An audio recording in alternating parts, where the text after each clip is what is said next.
में आटा, चीनी, घी कुछ नहीं है। बच्चों को क्या भूखा मार दूं?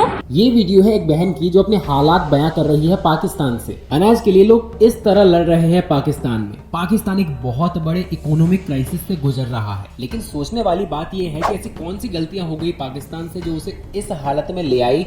ऐसे कौन से मिस्टेक्स हो गए उससे जो उसे ऐसे दिन देखने पड़ रहे हैं। जानेंगे इस वीडियो में एंड तक बने रहे। उससे पहले एक रिक्वेस्ट है, हमारा कंटेंट आपके लिए बिल्कुल फ्री है, लेकिन इसे बनाने में हमें बहुत ज़्यादा मेहनत लगती है, तो एक सब्सक्राइब जरूर बनता है। Reason number 1, political imbalance. 14 अगस्त 1947 ये वो डेट था जब पाकिस्तान आज़ाद हो जाता है और उसके बाद करीब 34 साल मिलिट्री डिक्टेटरशिप में बिताता है। अब इमेजिन कोई ऐसा देश जिसपे मिलिट्री का राज है, मिलिट्री वाले लोग राज करते हैं। इन 3 दशकों के अलावा भी जब भी इस कंट्री में कोई भी सरकार आई तो उसके लिए सेना का सपोर्ट बहुत ज्यादा जरूरी रहा। एग्जाम्पल के लिए पिछले पीएम जो इमरान खान थे उनकी ही बात करें, जब उनकी सरकार बनी तो सेना का सपोर्ट था उन्हें, लेकिन जब उनकी सरकार गिरी तो सेना से मन मुटाव हो चुका था, इसलिए सरकार गिरी। क्योंकि पाकिस्तान पॉलिटिकली काफी इनबैलेंस्ड है, यहाँ पर ना सरकारें बदलती रहती हैं, जिस वजह से यहाँ कोई भी पीएम अपना पूरा टर्म कंप्लीट नहीं कर पाया। पिछले 10 सालों में ही उनके 6 प्राइम मिनिस्टर्स बदल चुके हैं, क्योंकि एक बहुत बड़े प्रॉब्लम को जन्म देता है, वो है economic crisis. Second reason, economic crisis. जब भी कोई नई गवर्नमेंट आती है तो पुराने सरकार को गलत साबित करने के लिए उसके लिए गए फैसलों को ना रद्द कर देती है,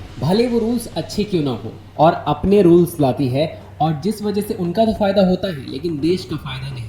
उसके अलावा कोई पार्टी अगर करंट गवर्नमेंट को हराना चाहता है तो डेफिनेटली उसके लिए जनता का सपोर्ट चाहिए, और जनता को लुभाया जाता है सब्सिडी देकर। हर एक गवर्नमेंट कोई न कोई सब्सिडी देते हैं, जिस वजह से पाकिस्तान के रिजर्व्स कम होते गए। जैसे द हिंदू के इस रिपोर्ट के हिसाब से जून 2022 में पाकिस्तान के फाइनेंस मिनिस्टर ने वार्न किया था कि पाक गवर्नमेंट अगर पेट्रोल पर सब्सिडी देना बंद नहीं करती है तो पाकिस्तान भी श्रीलंका की तरह एक बड़े क्राइसिस को फेस करेगा। Point number 3, inflation. एक तो सब्सिडी देने की वजह से पाकिस्तान के रिजर्व्स कम होते गए, उसके अलावा यूक्रेन रसिया वार की वजह से ऑलरेडी चीजें बहुत महंगी बिक रही हैं आज के टाइम में। और सबसे बड़ा एक और प्रॉब्लम पाकिस्तान के लिए ये हुआ कि पाकिस्तान में फ्लड आ गया। ये इतना बड़ा फ्लड था कि इसने एग्रीकल्चर प्रोडक्शन और इकोनॉमी को तहस नहस कर दिया। पाकिस्तान को 30 बिलियन यूएस डॉलर्स का लॉस हुआ, और इन सब रीजंस की वजह से पाकिस्तान में इन्फ्लेशन बहुत ज्यादा हाई हो चुका है। पाकिस्तान का फूड इन्फ्लेशन रेट जहां 11.7% था 2021 के दिसंबर में, वहीं ये अगले साल बढ़कर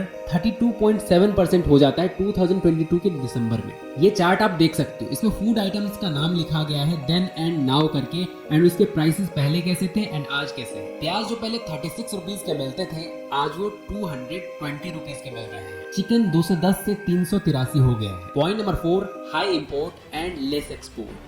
पाकिस्तान उतना एक्सपोर्ट नहीं कर पा रहा है जितना वो इंपोर्ट कर रहा है। Refined petroleum, petroleum gas, crude petroleum, fertilizers, chemicals और कई सारी चीजों के लिए पाकिस्तान दूसरे देशों पर निर्भर करता है, और वो इन सब चीजों का इंपोर्ट करता है। 2022 के नवंबर में पाकिस्तान का एक्सपोर्ट 208 मिलियन यूएस डॉलर रहा, वहीं इंपोर्ट 456 मिलियन यूएस डॉलर रहा। क्योंकि एक्सपोर्ट के 2 गुना ज्यादा इंपोर्ट हो रहा है, जो कि बहुत बड़ा रीजन बन जाता है इकोनॉमिक क्राइसिस के लिए। Point number 5, loan rejection. Pakistan highly debt में है और डेट को पे करने के लिए आईएमएफ ने उसको लोन देने से मना कर दिया। आईएमएफ, इंटरनेशनल मॉनेटरी फंड, जो पाकिस्तान को 13 बार बचा चुका है, तो फिर उसने लोन देने से इस बार क्यों मना कर दिया? क्योंकि उस पे यूएसए का दबाव है। यूएसए टेरर फंडिंग करता था पाकिस्तान को। जब तक उसके मतलब का सब कुछ था वो अच्छे से फंड्स वगैरह दे रहा था, और जब वो अफगानिस्तान से निकल गया पाकिस्तान उसके किसी काम के लायक नहीं बचा, और यूएसए के दबाव के कारण आईएमएफ ने भी मुंह मोड़ लिया। यूएसए जो इनडायरेक्टली आईएमएफ को भी कंट्रोल करता है, क्योंकि आईएमएफ का 17% फंड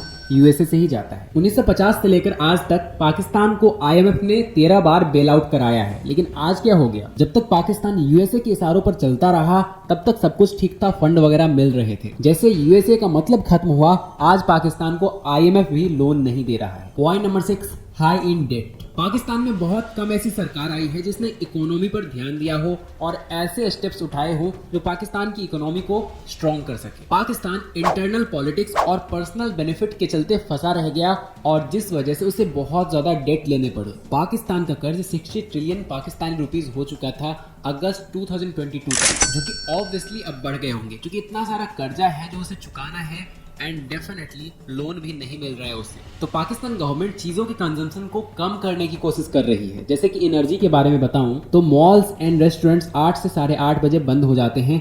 आम आदमी से लेकर सरकारी कर्मचारी तक को ये कहा गया है कि आप एनर्जी कंजम्पशन कम कीजिए। ऐसा मानना है कि अगर वो ऐसा करते हैं तो Pakistan 62 billion Pakistani rupees save करेगी। Point number 7, depleting forex reserve. जहां उनका फॉरेक्स रिजर्व 21 में 23.9 बिलियन डॉलर था, आज के टाइम में वो 11.4 बिलियन डॉलर ही रह चुका है। फॉरेक्स रिजर्व ये क्या होता है और ये कैसे इंपॉर्टेंट है?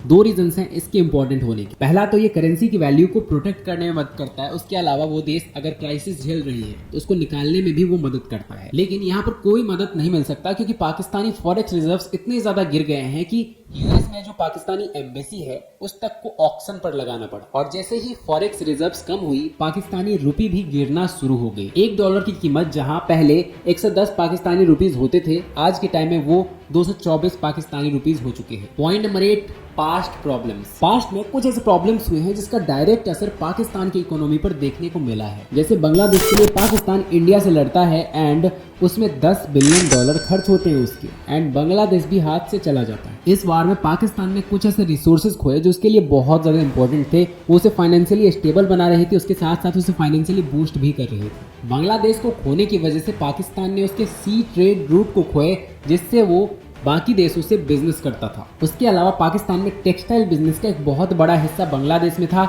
जिसे भी पाकिस्तान ने खोया। तो कुछ ऐसे ही पास्ट प्रॉब्लम्स एंड डिसीजंस हैं जो पाकिस्तान को इनडायरेक्टली या फिर डायरेक्टली इकोनॉमिक क्राइसिस तक पहुंचा रहे हैं। Conclusion of the video, personal greed के लिए पाकिस्तान की इकोनॉमी डिस्ट्रॉय हो चुकी है क्योंकि हर कोई शॉर्ट टर्म विजन देखता है कि तत्काल मुझे मिल गया, चाहे वो सब्सिडी हो या फिर सत्ता। ये तो पाकिस्तान बहुत ही समृद्ध देश था, लेकिन पर्सनल ग्रीड ने इसकी इकोनॉमी को डिस्ट्रॉय कर दिया। आपके ओपिनियन मुझे कमेंट्स करके जरूर बताएं, मैं सुनना चाहूंगा, मैं जानना चाहूंगा आपके ओपिनियन। अगर आपको हमारी ये वीडियो पसंद आई है, हमारी रिसर्च पसंद आई है, तो इस वीडियो को लाइक करें, चैनल को सब्सक्राइब करके बेल आइकन दबा लें क्योंकि ऐसे ही अमेजिंग वीडियोस हम लाते रहते हैं। अगर आप चाहते हैं कि हमारी ये वीडियो ज्यादा से ज्यादा लोगों तक पहुंचे, ज्यादा से ज्यादा लोगों को नॉलेज हो सके इससे, तो इस वीडियो को ज्यादा से ज्यादा शेयर करें। Thanks for watching guys, love you.